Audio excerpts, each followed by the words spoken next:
Lord, let me tell you. Well, everybody also would be laughing too, hysterically. Right, like I'm trying not to. You know, Peggy Lee had a song years and years ago. You know who Peggy Lee was? Yeah. Okay, she had a song that was called "Is That All There Is?" and I just thought about that. You know, if I would have had to take off my clothes there in front of everybody would have just said, "Is that all there is? Then I guess we can only be friends." I just gotta say that. I bet when somebody snaps a glove, you turn your head real quick. I bend over automatically. You have muscle memory. You just get right to it. It's called reflexes by sound. That is hilarious. But I got a feeling you're going to hear a lot of similarities to things that might touch off memories for you and what might have happened to you, too, like that light maybe or missing time or implant. Who knows? We're going to find out. Well, you know, that's what I like. And, you know, we just don't have Terry Lovelace here. Coming up, I think, on the 21st, we have 21st. Whitney. And he is the godfather on abductions. I mean, you know, he also is a great writer. He's wrote a lot about his abductions. That one movie, I keep trying to think with the Quaid, Dennis Quaid was in it, where the world comes to basically almost to end. It goes into an ice age. Oh, Day After Tomorrow. Yeah, Day After Tomorrow. I mean, you know, he wrote that. Or they made the movie from that book. I mean, I just can't wait till he's on also because it's going to be great. He's going to be talking about his new book, but certainly we can talk about his abductions, you know, going up and to the late Dr. Roger Lear and another doctor where he tried to have the implant removed out of his ear. And every time they try to remove it, it would move and his ear would turn bright red and hot. I know. You know, a lot of people socialize me with spirits and ghosts and stuff, but I've actually been investigating UFOs and abductions and cryptids since late 70s. And, you know, when I was a young teenager. And I got to tell you, in 1988, I still have it on my bookshelf. You can see it on my live videos, Whitley's first book, Communion. And I remember when that book came out, I read that. I was like, wow, this poor guy has been through it, man. I got to tell you, I don't know how he did it. And that, you know, think about it. That was back in the 80s when things were a lot more kind of hush-hush. And again, it was a cabin out in the middle of nowhere. Oh, yeah. And then he actually saw a friend of his who was with the CIA appeared there at his cabin at one time. And then he went out there looking for him because, you know, his friend guy kept walking away, you know. And I think it was probably, you know, one of the aliens, you know, masquerading as his friend because his friend was dead for a couple of years. So, I mean, you know, some strange things goes on with some of these reports of abductions. And Whitney's certainly been abducted an enormous amount of times. Oh, I know, and I think one account he even mentions where he was in a hotel room waiting to, you know, do one of those one of them paracons or UFO cons or whatever, and one of the aliens came to his room and tried to erase his memory. So I mean, it's some really bizarre stuff, no doubt. And yeah, I'm looking forward to that. It's going to be a great show. Oh yeah, I mean, if you notice, we've had compared to a lot of other talk shows in the paranormal, we have had a lot of people that claim that they have been abducted. We talk about UFOs and time travel and all this nifty stuff. And don't forget, on the 15th, that's just a couple days away, we're going to our new format, 4 hours a night, Monday through Friday, from 6 to 10 p.m. Pacific West Coast time, and from 9 to 1 a.m. Eastern time. Central time, you have to figure that out, guys. I'm not that smart. But we're going to be on 4 hours every night with 2 guests a night. So we'll have our little talk and all that stuff. And then besides that, on our show, we're going to have Tobias Whalen coming on, giving us a report like once a week about, you know, cryptids, you know, monsters, Mothman, you know, all this type of stuff. Yeah. And that's going to be interesting. And then we have Ryan coming on. once a week to give a report on UFO reports of the latest sightings of UFOs and maybe some abduction cases and all that tossed into it. So we're going to be doing really good. And on top of it, Sam will be coming on with a commentary, a 20-minute commentary each night about something in the paranormal. I have no idea what he's going to be talking about, but that'll be kind of cool. And that starts actually next week with him. So we're going to have 4 hours crammed of cool stuff. And then James Krishbaum on the top of each hour is going to be giving us the latest paranormal news on Night Dreams Talk Radio After Dark. We got a lot of things going. Pretty much got all bases covered. I don't know this Jim guy, but he sounds like a cool dude. Just saying. But yeah, we've got all bases covered. It depends, okay? And he does wear depends. Jeez, you paint a pretty picture, I gotta tell you. Actually, I can only draw stick pictures, but I've been putting this all together. Somebody messaged me today. They said, "Well, gee, you're not on Facebook as much anymore. You're not responding to my text messages."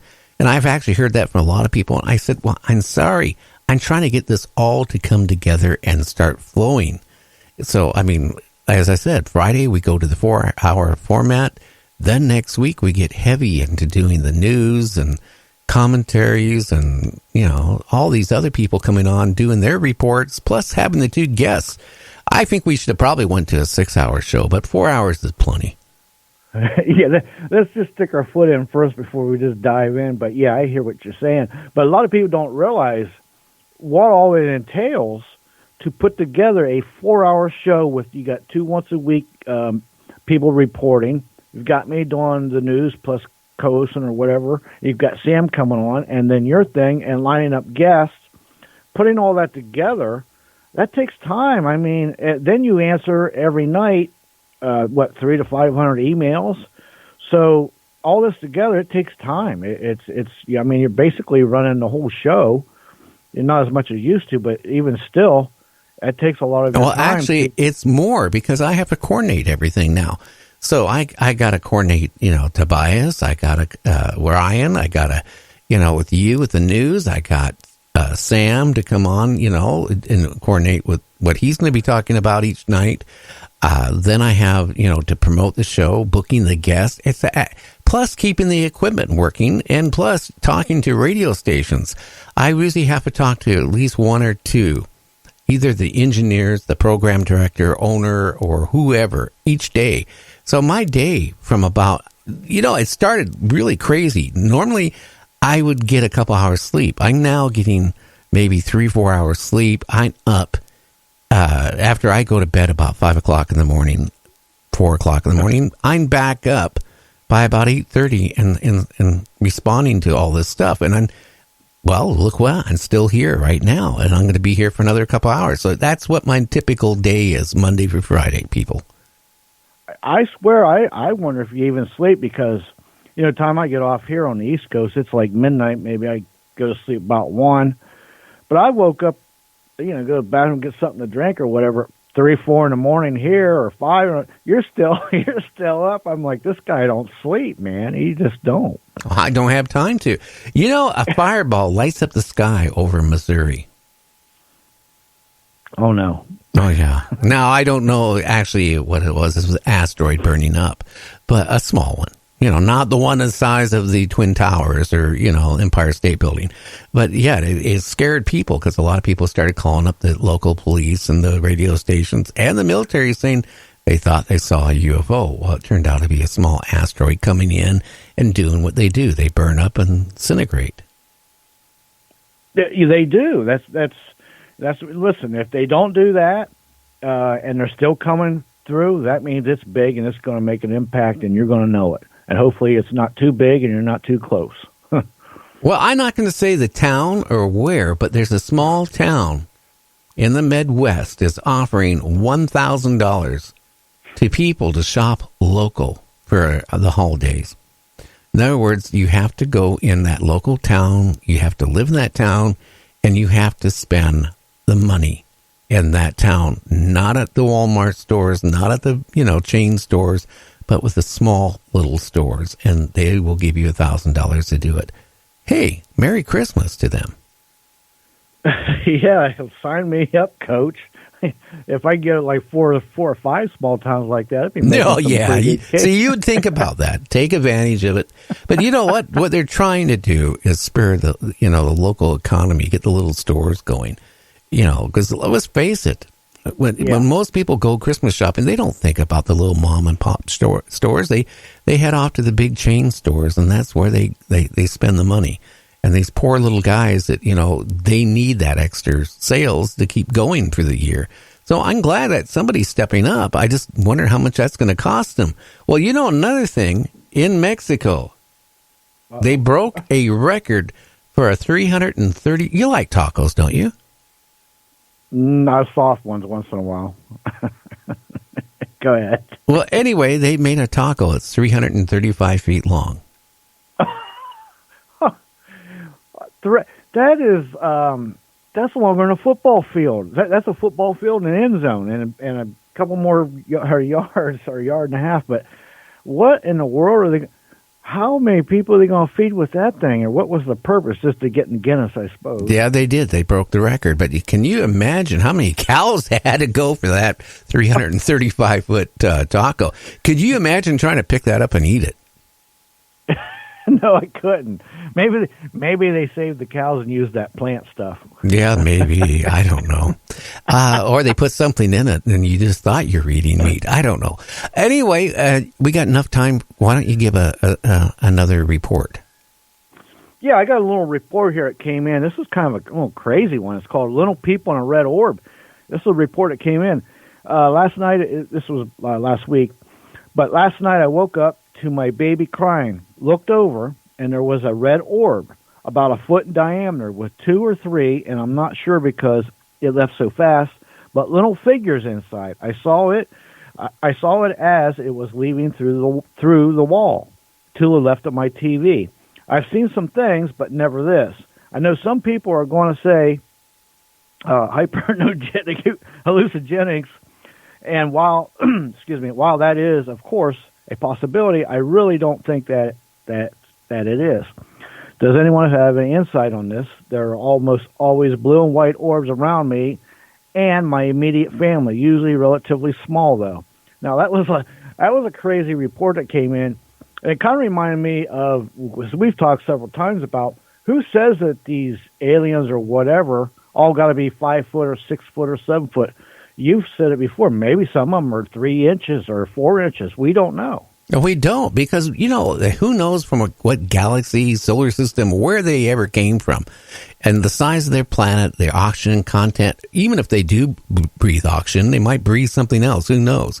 That all will have dependence on their size. So, we do get people saying that they see little people 3 to 6 inches tall. We see people claiming they see giants at 13 feet tall. So, who knows what these are? I know there's something out there, and it isn't my ex-mother-in-law. That's a good point. I got a couple other good ones. Well, oh, yeah. Come back on break. After we come back from the break, we'll be back. And I am so excited about Terry Lovelace. Yeah. And you notice I didn't do any joke tonight and said Linda Lovelace. Now, you just did. No, I didn't. You just misunderstood what I said. But I think of everybody we've ever had on, I think Terry is going to be one of the best guests when it comes to abduction cases and implants. So anyway, we'll be back in 2.5 minutes. You're listening to Night Dreams Talk Radio After Dark with Gary, my co-host tonight, James Chrisbaum. Make sure you check out our website at www.nightdreamstalkradio.com. Look at the pictures. Look at who our guest is going to be. Scroll down the bottom of the page. You can listen to over 400 shows for free. Also, when we go live, that player goes live. So if you don't have an app or anything, you just go to the website, click on that, and you'll listen to the live show. We'll be back in 2.5 minutes.